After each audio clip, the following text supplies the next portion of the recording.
Start recording. So I had, what would you, who'd like to share, start? Since there's only 4 of us, one of my things that I would like to do, and I mentioned this last week, is I want to send out an announcement to everybody just in terms of our summer plan, and that we'll just continue, to have this time slot. And whoever can show up will show up. But if I'm not here, kind of what those baby instructions are in terms of making sure that you record and share and that kind of thing. And then, but I also will strongly encourage, either this summer or whenever people want to do it. But, if there are other people who want to start groups like this, and because I've heard from a number of people, like for instance, Nikki Murphy, hasn't been able to join us since probably early April because she had, a special outdoor kind of thing that was happening in her district exactly at this time. And so I've heard from a number of people that they would join us, but Fridays at noon just don't work for them. Or, and also, for, early childhood teachers or folks who are maybe by region or whatever. Anyway, but, what we have going, I think, is very successful. And so I just wanted to identify with the group, like if other people develop these discussion groups, not that there's any sort of special magic to it. It's what we do in our practice all the time. But just like if we have ground rules or anything we would recommend for, just continuing to hold the space. So I would like to just have an exercise to identify that. But, and we could do that today, or we could wait till there's more people, or I could do it online.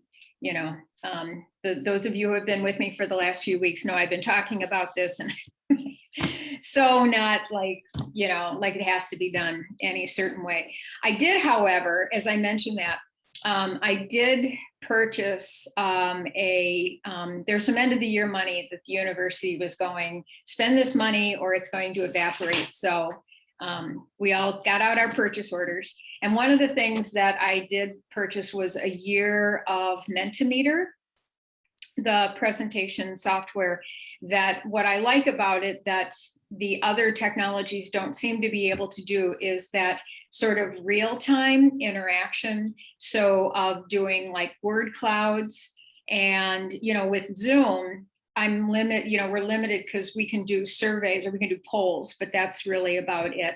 Whereas Mentimeter allows you to do polls and the word clouds and voting and bar voting and that sort of thing. Anyway, so it's a live interactive platform.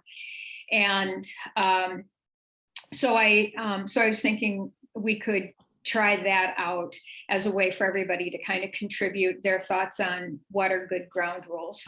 And so I may ask you to be guinea pigs with me just to see if that works. It's always, that awkward thing when you're in front of 300 people and you go, let's see if this is going to work this time, while I'm talking to you about teaching with technology.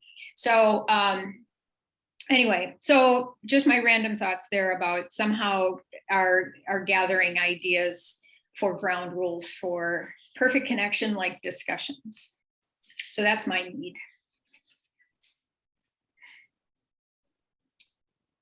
So what would you guys like to talk about today?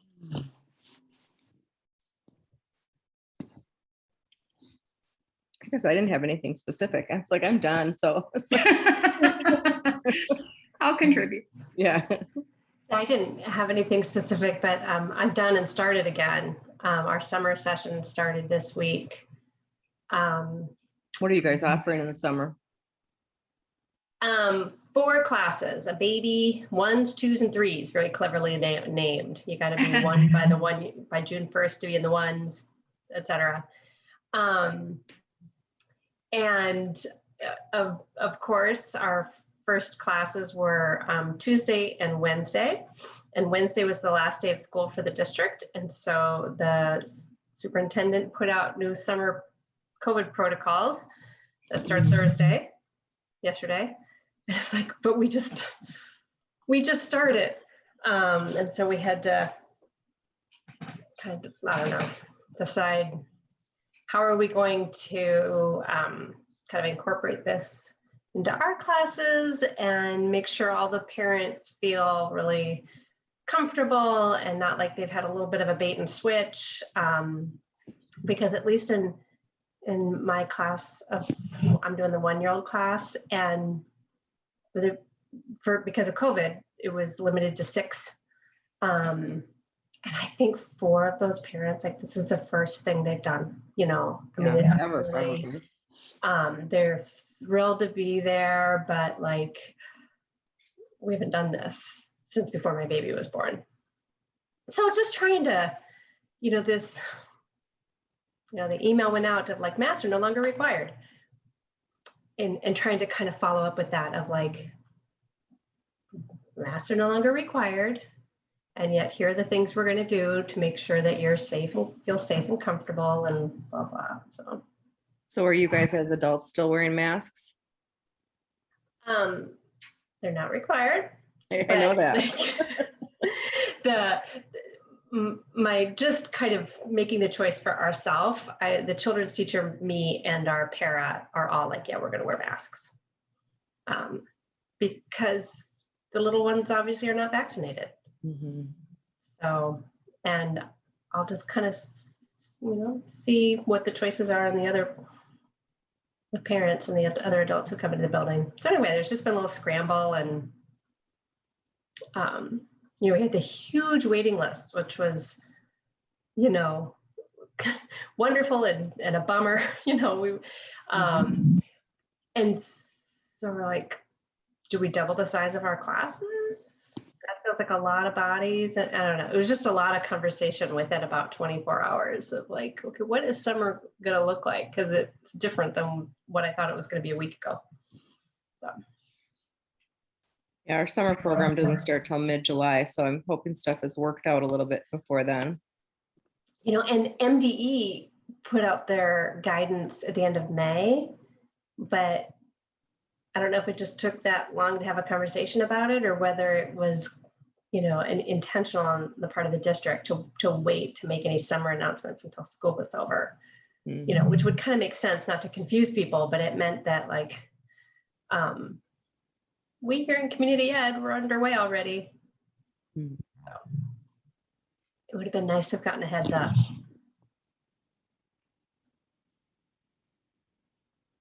Are the adults in your class, like the parents, are they wearing masks, or don't you really know what's going to happen yet? Well, we've only had 1 class, and they were still required on Tuesday.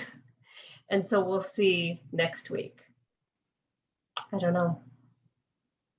Jennifer, what's the parents' attitudes about it? I mean, do you get any sense of pushback, or they're just like, whatever, just tell us what you guys need to do. We're just grateful that you have class, or kind of where are they? Over last school year, I'd say 99% of parents were of the latter, of like, you know, we're happy to be here, kind of whether I'm personally feeling really cautious or not really cautious, I'll do whatever, you know, whatever the policies are. I had a few hard conversations with parents where I had to talk about, no, we really mean. Mm-hmm. Yeah.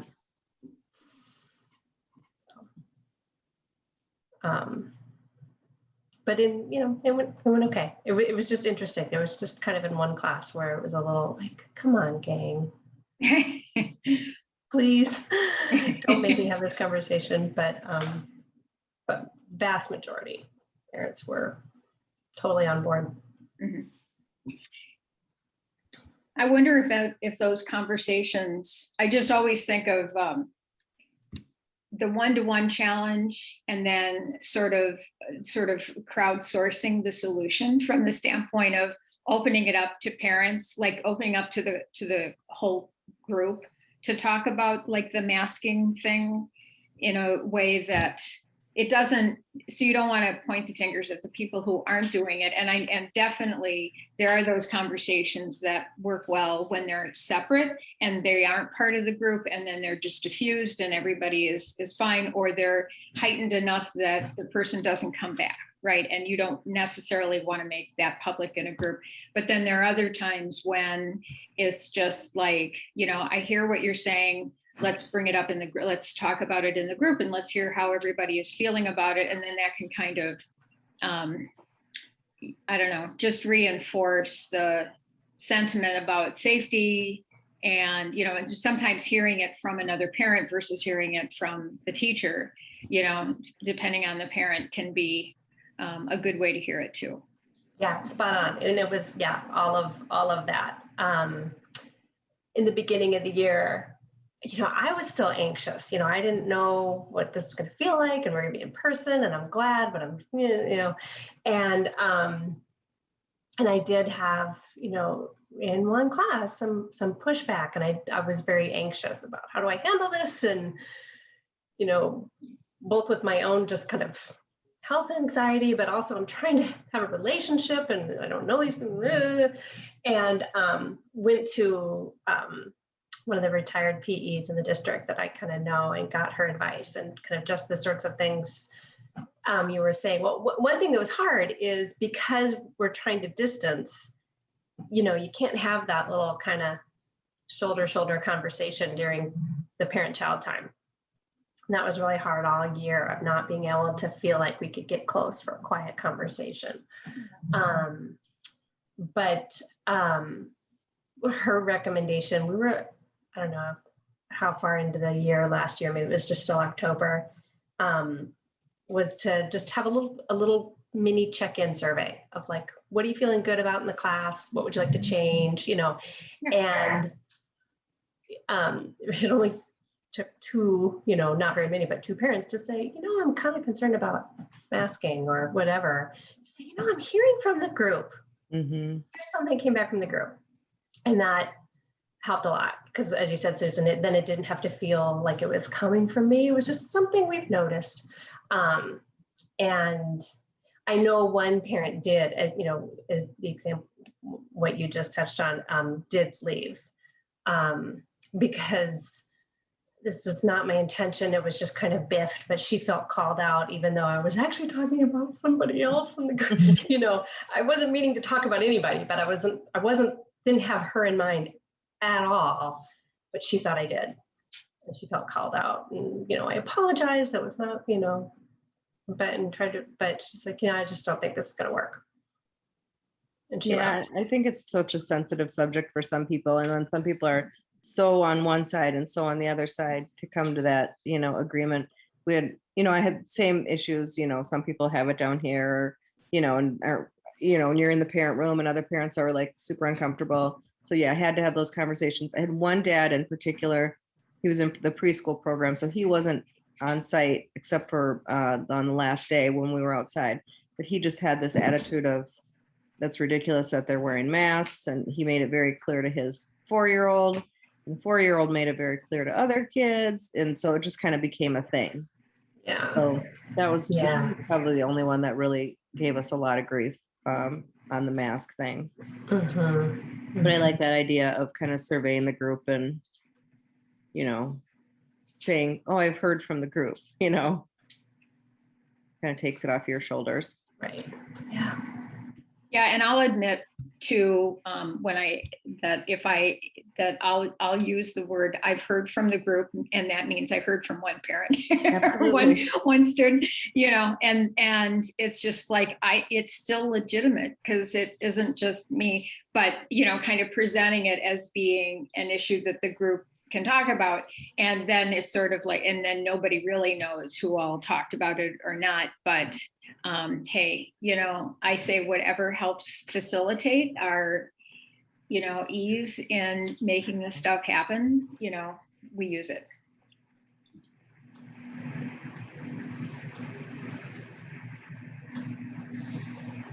So Shelley, you mentioned that your summer class will start in July, and how long is your summer class last? So we're doing 4 weeks. And I think I'm teaching 4 classes, 2 topics classes, and then 2 twos classes.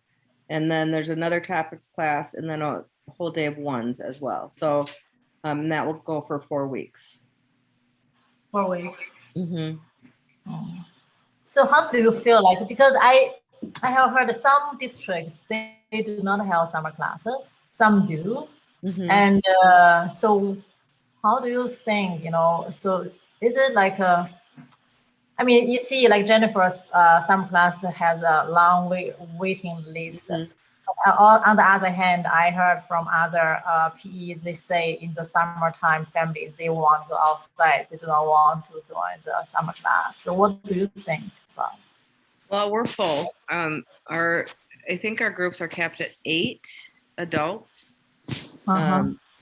So that could mean 6 parents, or, if a parent has 2 kids. So we were full, and I know some classes have waiting lists. So I think people really wanted stuff to do this summer too, because we didn't have classes last summer. But we usually do run like a 4-week summer program, and it's usually well attended. It's hard to, So not everybody wants to work in the summer, but we don't offer very many classes. So usually you can find enough people to cover that 4 weeks. So are these classes like weekly classes, like once a week? Yep. Oh, Yep. okay. So they'll, each particular class will meet 4 times. So are these classes like designed specifically? I mean, differently than the school year class? I missed part of what you were saying. It kind of. Is the class design is different than during the school year? No, not really. It's the same model, the same, you might not get through as much content as you would get through in a regular semester, but it's modeled the same way. Okay. Yeah. Thank you. I'm curious, what are your topics? You said you have 2 topics classes? 2 topics. One of them is from that book, The Power of Showing Up, by Dan Siegel and Tina Payne Bryson, which I taught this winter, and that was an interesting group, and it has some great things in it. And then my other topics class is called A Little Bit of Everything, which means on that first day we create what they want to talk about. Like I'll come with a topic the first day, and then I'll let the group choose the last 3 topics. And then the twos, I teach 2 twos classes, and those will just be typical twos. We'll talk about what they want to talk about. It's usually development and temperament and all of those, kind of typical things that we talk about.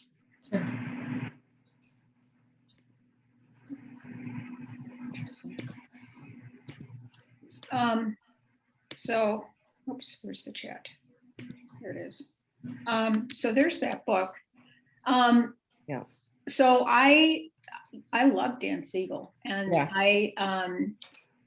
although I have to say I meditate, and I have this insight timer, and there's all kinds of classes and everything. And so I saw that Dan was on it, and it was just like, oh, great. Dan Siegel has courses on, I have to say he's great. But I have to sort of separate myself and listen to Dan in my cognitive learning brain, not my meditation brain. Yeah. It was interesting because, I hadn't taught it before. It's a new book. And it's got a lot of great things, and a lot of it, kind of pulls in typical things that we talk about anyway. But in the evaluation, one of the parents was like, I didn't like the book, but I liked the class. Like she just didn't connect with the book. So we'll see what happens this summer, I guess. Yeah. I mean, yeah. Have you read it, Susan? I haven't. And I'm curious too, because when I teach parenting to undergraduates, just sort of the general construct of parenting and parent-child relationships and everything, and I get rolling, right? And I'll say to the undergraduates, I can sum up good parenting in 2 words: be there, and so the fact that Dan actually has a book on parental presence, it's just like, oh, I want to see if he agrees with me. So No, like I said, we use his Parenting from the Inside Out Yeah. book at the U, and which is going through big changes, by the way, in case anyone didn't know. And yeah, and I watch his videos, and I've used his videos, teaching about the brain and all of that. And I think they're really, really good for the lay person to hear from, the respect of a neurologist, but one who can convey stuff in a pretty understandable form. So yeah, I'm curious to take a look at it. They focus a decent amount, at least at the end of every chapter, there's like all these questions that they want you to think about. And a lot of it is making sense of your own past, and bringing, what are you going to do with that? Yep. And do you need to, kind of leave that in the past, or what do you want to bring with it? And which I think we probably all talk about anyway, but they're pretty intentional about making I'm trying to remember what they said, a coherent narrative of your own past. Yep. Yep. Yeah, and we've always appreciated that, at least again from the parent development standpoint, and explaining that, because so often I think the public looks at parenting from a child standpoint, and then the parent is almost in the background and is a facilitator of that kid. And, and what a lot of us do in parenting education, of course, is to bring the parent to the forefront, alongside the child, and say, this is a human being too. And this is a human being that has history, and there's, they're not a monolith, that they're all very, very different. And we need to regard the experiences that, they bring in. And yeah, and so, his ability to talk about implicit and explicit memories and triggering and things like that is really, really useful. And then it also, I think, helps lend that boundary between parenting education and therapy, right? Yeah. And which for a lot of parenting educators, or any of us that are on the front lines, it's just like, it's hard to know where that boundary is, and oftentimes sort of overreach in the attempt to be really supportive. But when you reflect on that parent's own individual background and kind of the challenges that they bring in, you're also reminded, I am not qualified to intervene at this point, right? And also, the more that I do that, I'm diluting my ability to help the group. So, yeah. Susan, you mentioned, the boundaries between parent educator and the therapist. And do you have some reference, to to learn more about this?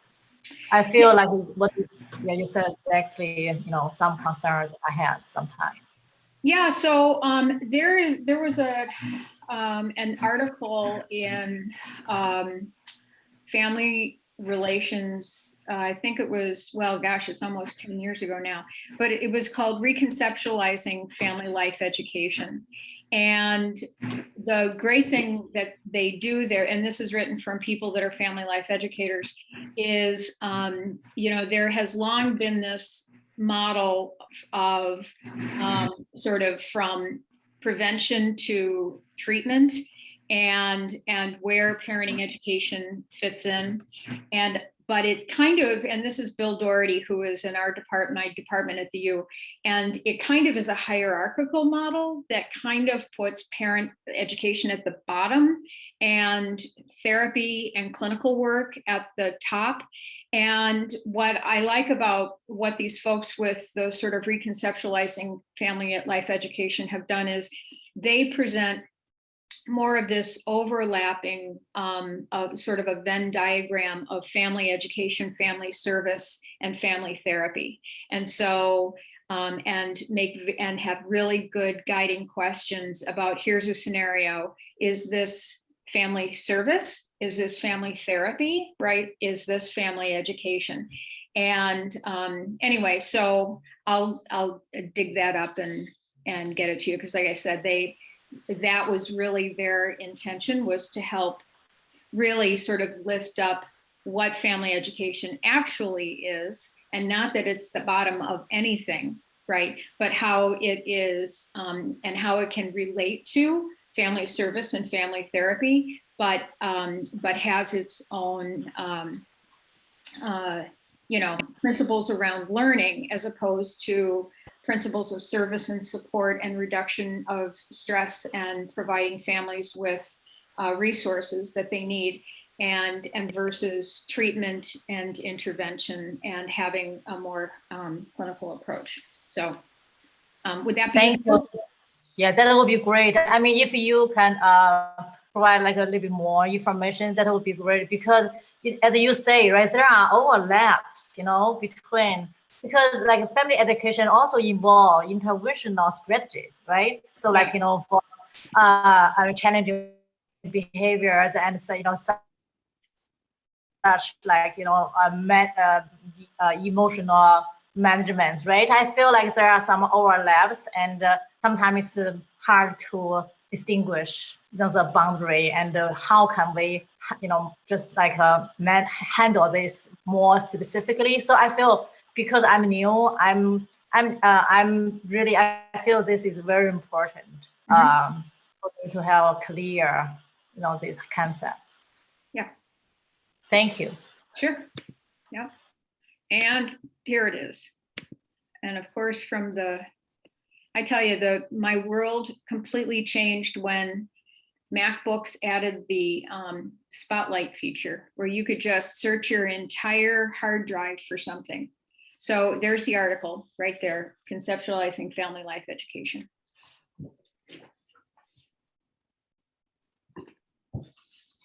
And I know in our parenting education. Sorry, I didn't see the article. Did you? Yeah. Can you access it in chat? I got it. You got it?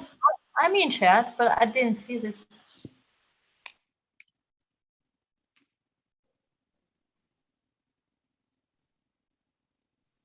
I only have this link, the book, being the power of showing up, but I didn't have the other. Maybe refresh, can you? Or close chat and open it up again? Oh, speaking of which, I had a Zoom experience with my name where if I hosted a meeting, like, it was fine, I showed up as Susan Walker. But if I joined a meeting, I would show up as my choir identity. I would show up as Alto 1 Skywalker. And for some reason, some Zoom glitch around in the fall, I had renamed myself in a choir meeting, and from then on out, it stuck. And so I'm like doing this international stuff, right? And I'm logging in. And so to the world, right? Now I'm Alto 1. So it was so frustrating. And so I thought, well, what would an IT person tell me? They tell me to delete the app and reload it. And I did, and it worked. So. Well, I listened to you. I refreshed my page and joined in again, and then lost even the first one. Oh, right. Yeah, that'll happen. Okay, it's right here on my computer. I'll just add it again. No problem. There we go. There you go. Can you see it now?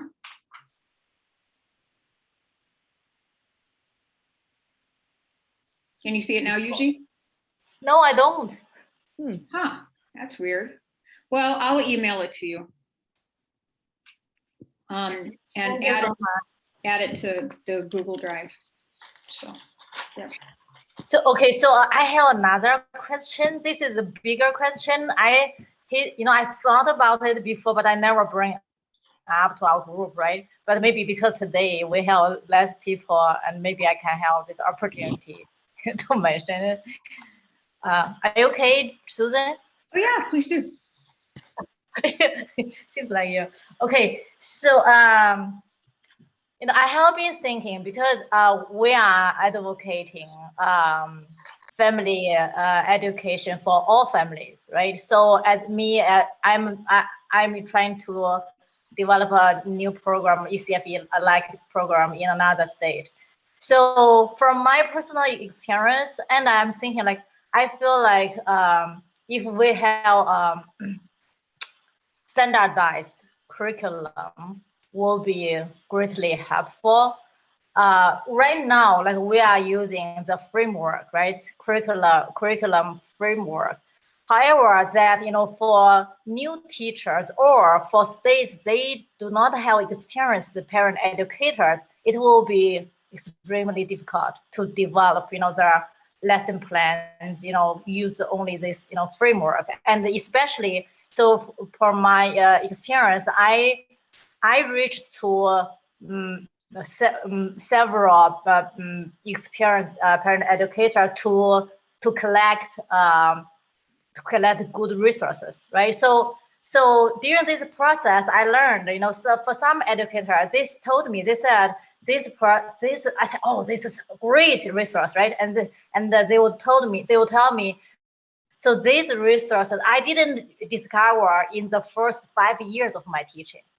So they only discovered later. However, so I feel like if we have a shared standardized curriculum with a list of the great resources for reference, and that will be much easier for if we want to spread this program into other states, or so that is my the thinking in my mind. What do you think?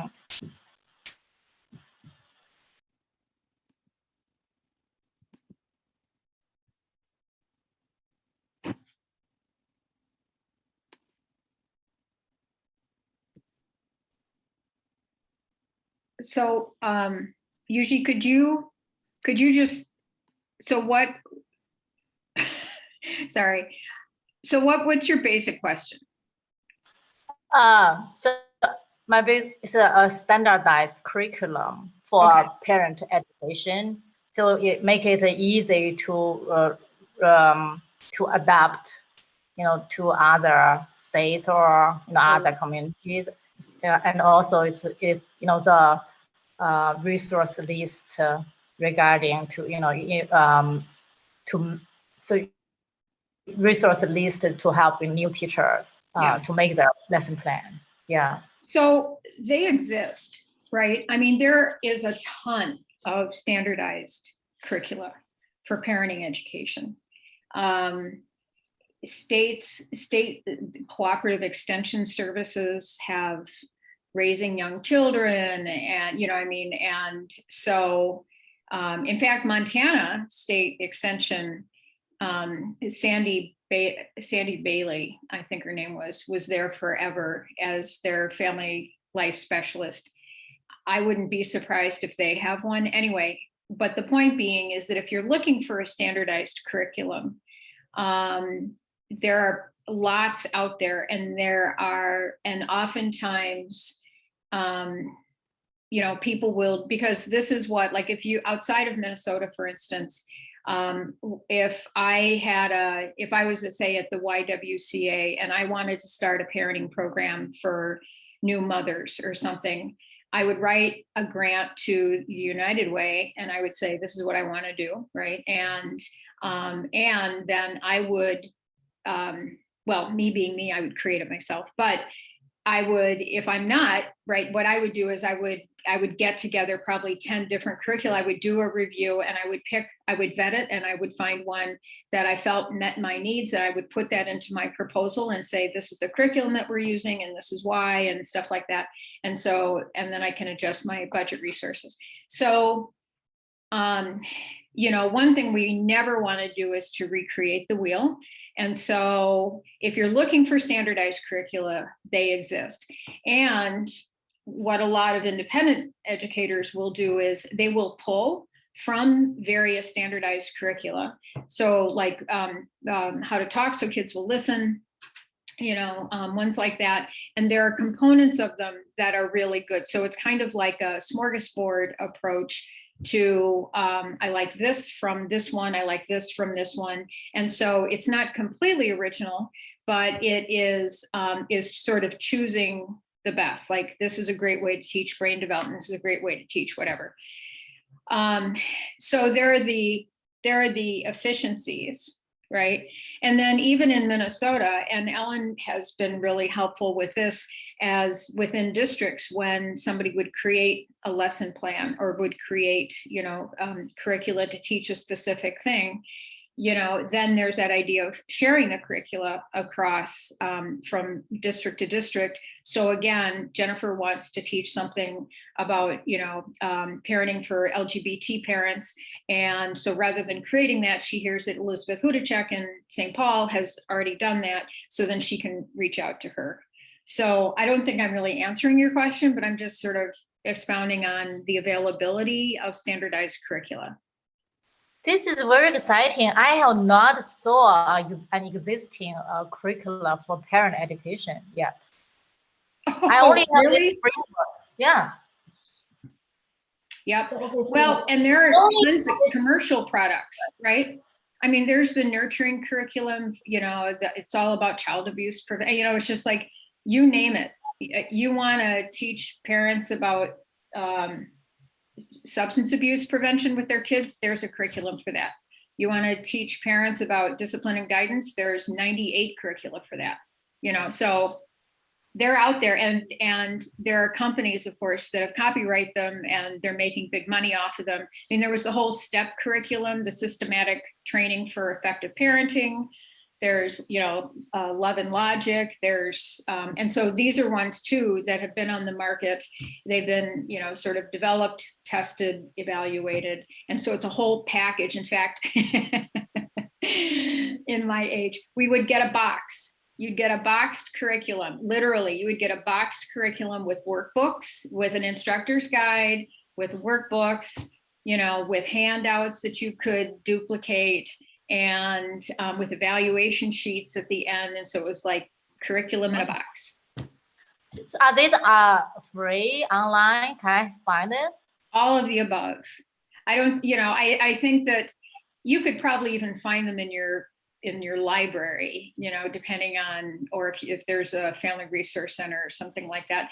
A lot of them have converted to online, but they're not all, certainly they're not free, especially if you have a commercial company and this is the way they make money, is by selling curricula. Or if you have like attachment parenting, they also make money by, you can't use this curriculum unless you come to our training and you are a certified trainer of this curricula, right? And so, and I appreciate they're doing that, because then that lends a level of rigor and integrity, so that there is that idea that not just anybody is picking it up and teaching it, but they've been taught on certain principles. So, yeah, it is kind of all of the above in terms of available free, and then they also, some are in different languages. So, yeah. So you must have access to that whole drive that Ellen put together. Peers, I think it's called. Yeah. And it's full of resources that parent educators have put together and lesson plans. And you have that, Yuji? Yeah, I have this, but I couldn't open the. I could only open one folder, and all the other folders are just not able to open this. I have the link. Maybe you can share the link with me again. See. Yeah. Let's see. What does it say? I have it up here. Let me see if I can put it in. Get link. Anyone on the internet can view. Okay, let me copy the link. Huh, that's interesting. Okay. Yeah. Well, I don't know if get into that, Yuji. Yeah, I got it. Thank you. Is that the same one this is? Oops. Oh. Is that the same one? This is to the parenting education curricula. Yeah, that's what I thought I did too. Let's see. Is it different? I think they are different, but I think yeah. Right now I cannot open. If I open, I will leave the Zoom meeting room. So I will open later. Let you know. Yeah, and mine's from the parenting I'm gonna click in yours, Susan, and see what yours is. Yeah, yours is, they're the same. Mine just takes her right to it. Yeah. Mine's like one step back. Yep. They both will get you there. Yep. Yeah, and if you go to, let's see. Yeah, in fact, I'm gonna send you a link the great thing about writing that UN paper is that I have, like, I have all this go-to information now. There is a place out of California that is a clearinghouse for curricula.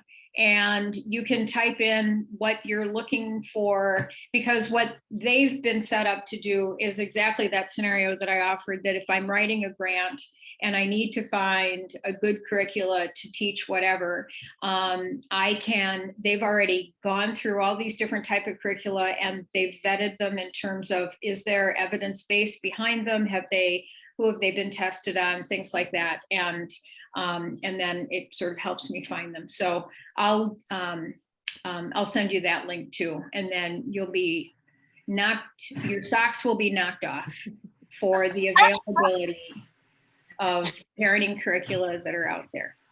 I'd be curious to get that link too. awesome. Yeah. Wow. I can't believe there is a place like that. Yeah. I'm sorry, Shelley, what were you saying? Oh, I said I'd be curious to get that link too. Oh, okay. Yep, here it is. It's always helpful when I'm writing other papers, because then I have other stuff in front of me. So let's see, where is it? There's a footnote. Keep talking. Keep talking, friends. Oh, I was also going to mention, go ahead, keep talking. While I'm searching here. Jennifer, how long is your summer program? 8 weeks. Okay. So it's basically June and July. Okay. Yeah, I will teach a summer, like 4 weeks session. Yeah, I was kind of in the middle, like, right now I feel, gosh, I feel, should I teach this or not, right? I mean, our families, they want to just be free. But this today, from your sharing, Jennifer and Shelley, I feel okay. I think maybe it will be helpful to the families. Yeah, our parents are looking for someplace to go at least one morning a week. Yuji, how is enrollment's been?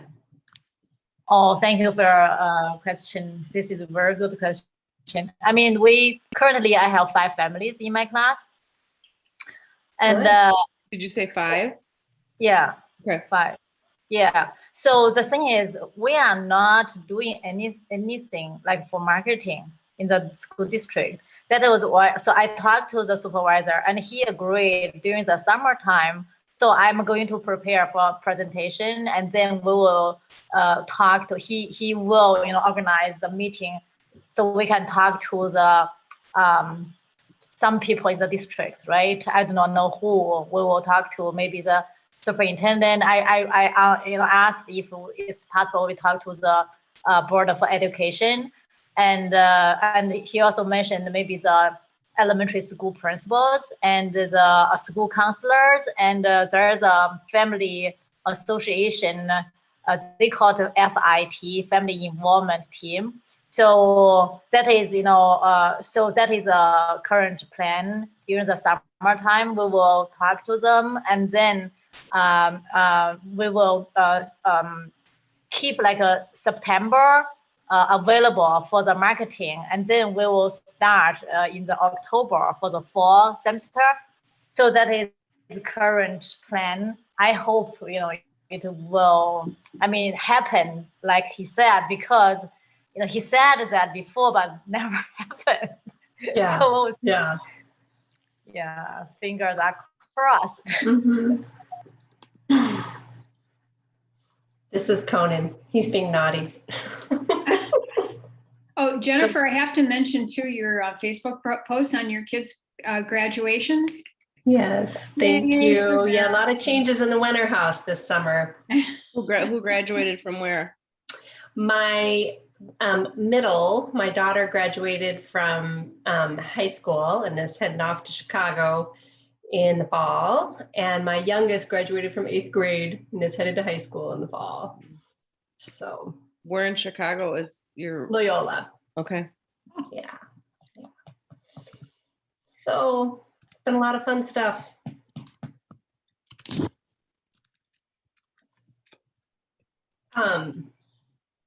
Susan, something popped into my mind. Maybe sort of, Conan, you are going to be invited to out the door. About kind of norms and that, and I don't know if this really fits under that category, but maybe, you know, conversation around these are recorded and, you know, a little, I don't know, guidance or advice, because I know there are times where I'm like, I don't know if I'm supposed to say that out loud, or I see other people like, I'm going to put this idea in the chat because I don't want it, you know. So I'd just be curious to have maybe a little bit of conversation or some others' thoughts about the fact that, because I love that these are recorded. I definitely want that to continue, but there are times where I'm not quite sure things, whether the wisdom of some of the things I'm like saying out loud. You're muted, Susan. I'm on this International Society for Technology and Education board, and there's not advisory, but like discussion boards. And I love it because these creative teachers come up with stuff, and they, in fact, I can probably even get this link. Where is it? Did I get rid of it? Let's see, recent. This person did, where is it today? Oh, these are all together. These aren't in a, anyway. So, oh yeah. So what she had done is all of these memes and yeah, anyway. All right, sorry, I can't find it easily, but there's like, she has a whole Google folder of all of these memes, and it's like at the top, it's just like #1 thing heard in 2021, you know, you're on mute. And Julia Rhoda has a t-shirt actually that says that. So, well, let's talk about that, because that would be super helpful, because it is something that's come up. And I'm always happy if somebody says, and it's happened a few times where people have contacted me and they've said, you know, I wasn't really comfortable. And so we'll find that segment and then I'll edit it out. And I will say that, but I would prefer not to, because it's certainly easier to have the video file and then just upload it to YouTube. That said, of all of the video editors, the YouTube Studio is by far the easiest editor that I found. So it's super easy. Once it's up there, you can just slice and dice your little clip. But it does make it clunky. So anyway, so what do you guys think in terms of, so Jennifer, should we sort of phrase these as recommendations? Or yeah, words of wisdom are, you know. Are you recording any groups right now, or is this just kind of in general, or? Are you talking about for? Yeah. Oh, I'm talking about like this group. Yeah, for Perfect Connections. Okay. Because like I did host this past school year, I hosted a couple of like evening webinars, and made the decision not to record them. As much as like I hate that, like I so rely on, I'm going to sign up, but I don't know I'm going to make it, because they were going to be small enough and I was hoping, you know, interactive enough that I decided I don't want to record it, because I'm afraid that'll shut down conversation. But no, I was actually just thinking of like, especially this group, you know, as we go forward, and especially if we're going to have multiple instantiations of this group at different times, especially because I'm kind of new and I'm new in the district, and I don't want to, sometimes I'm not sure if I'm speaking out of turn. So it might be something to bring up. Yeah. Well, future one thing groups. I would say is to try, and this I would say is my own reflection based on myself, as well as the people who have come to me about this recording or others, is to trust your gut.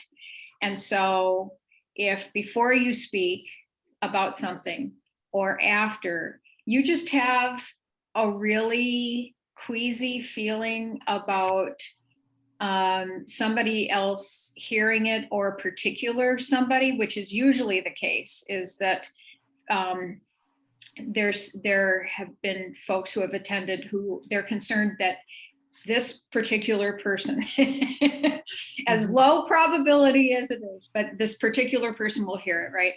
And so I would say my own recommendation would be to trust your gut, that if you don't feel comfortable about the possibility of a person or persons hearing something, then it's probably better to either A, not say it at all, or B, ask to have it edited out if you do find yourself saying it. Yeah. So my recommendation is to trust your gut and not judge it. Like, oh, that's okay, or it should be okay. If you don't feel comfortable, yeah. So I'll write that here. Recommendation. When in doubt, don't. There you go. Trust your gut. I mean, and then from an administrative standpoint, and we can talk about how to put stuff in chat. Somebody commented to me before about that, so there was some private, not really private, but there was like, I don't want this in the recording conversation going in chat. Only it's hard when you're toggling in your brain between reading chat and talking in video. And then somebody said, can you address something in there without calling somebody's name? I was just like, oh, come on, give me a break, right? So there's also sort of, I think, when it comes to, it's also like filtering what you put in chat, that maybe to use the private, what it's called, the privacy button. So that what you're typing is only for somebody else's eyes and other people don't see it. I mean, because I think that that's the second layer, is there's what goes into video, but then there's also what goes into chat. Keeping in mind that it still is not going to be private, because as a host, I get the full chat transcript. Right? Not that I'm going to do anything with it. And if I share it with Yuji and Greta, they're only going to filter out the resources. So anyway, but yeah.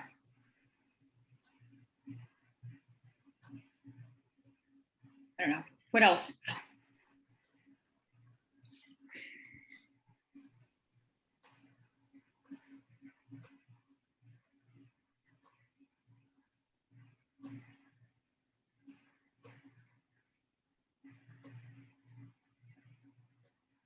Don't name names. Keep things generic, right? Yeah.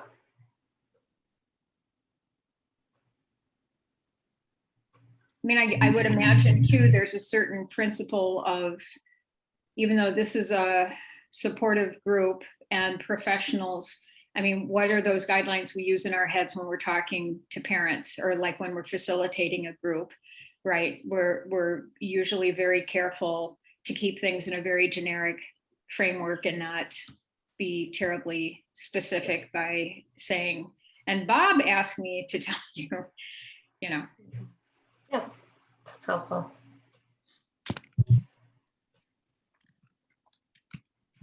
Susan, you talk about, the norms for our group, right? I feel like maybe we can discuss this in our group as, what kind of norms. For example, if we try, like, if we said, okay, so this group, what is our principle? Our principle is to help each other, and so if there's sometimes someone said something maybe without too much awareness and do not take it too personally, right? So like we try to advocate for egoless, present in this group. So maybe that can be helpful for our group, group growth, right? Grow together. I feel it will be hard if we have to tell ourselves, okay, be careful what you are talking about in this group. That will be hard. Well, and I think this past year, so much has gone on with different districts and different decisions that have been made. And, there has been a lot of kind of sensitive information, that you don't know that you want certain people to hear. So maybe it won't be as touchy this next year. I don't know. Yeah. Right, right. And I think, to Susan's point about trusting your gut, I think some people have a sense of in my district, I don't want to say that out loud. I don't want my coordinator to hear that, and others, like, she knows where I stand on it. I don't mind saying it out loud. Yeah, and I'm just adding, there's also generally there's enough of us in the group that say if Shelley's talking and then Jennifer's talking and then usually talking, like my little brain is going like, and this is what I want to say, that if I have that time, there's also, like, before I speak, I can also say, I'd like to say something, but I'd like the recording to be turned off. Like, that's the other thing. Zoom makes it very easy. You just pause the recording, right? So there's also that if you know ahead of time, you can request that the recording be stopped so that you do feel more comfortable proceeding. Those are good things to know. I didn't know how easy it was to edit, and I didn't know you could pause. It's easy to pause the recording. Yep. Because I don't have the fancy version of Zoom. Oh, and then I found that there's an even fancier version. I especially was going to share with Yuji, but the other day I gave a keynote at a regional symposium that's called SIFA, which is actually, it's for the Asian countries. And anyway, but because it was based in Hong Kong, there's a translate button or an interpret button that they had on Zoom. And so, which I have never seen before. And so they were telling participants, so they're at the little bottom where there's like share screen and chat and participants. There was one that looks like a little world icon, and you click on that and it would give you translation, like on the spot. So, Whoa. Yep. Wow, that would be great in like a parent group online that you had a couple different languages. Yeah. Yeah. Yeah. So I don't know how much that version costs, but the university doesn't have it. Right. Well, I have to jump off, but it's been lovely to see you all. Yep. Stay cool. Yep. All Take right. care. I have to go too. So anyway, good to see everybody. Yeah. And, Thanks for everything. I will. Thank you so much, everyone. Bye. Have a good week. Bye. Okay, bye.